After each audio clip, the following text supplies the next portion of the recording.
সেই এক পূর্বকালের কথা, যে সময় দক্ষ প্রজাপতি তার ৬০টি কন্যা থাকতেও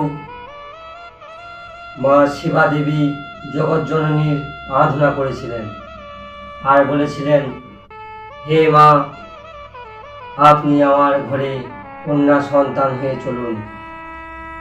মা সন্তুষ্ট হয়ে বলেছিলেন দক্ষ প্রজাপতিকে যে আমি তোমার ঘরে জন্ম নেব, যদি কোনোদিন আমার অনাদর হয় তাহলে আমি সেদিন নীল হয়ে যাব। মা শিবা দেবী কথা বললেন দক্ষ প্রজাপতিকে। তারপর মা শিবা দেবী দক্ষ প্রজাপতির ঘরে জন্ম নিলেন, যার নাম হলো সতী। আর সেই সতী ধীরে ধীরে বড় হলো। বড় হওয়ার পরে বেরিনী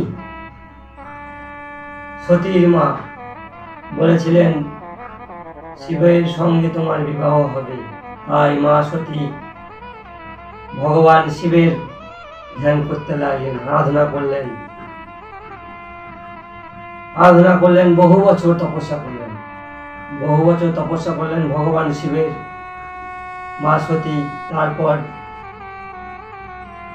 ভগবান শিব সন্তুষ্ট হলেন। ভগবান শিব বললেন, সতী, আমি তোমার সেবা যত্নে ও ধ্যানে খুব প্রসন্ন হয়েছি, তুমি বর চেয়ে নাও। মা সতী চুপ করে দাঁড়িয়ে রইলেন, কারণ বিবাহের কথা কোনো মহিলা নিজের মুখে বলতে পারে না।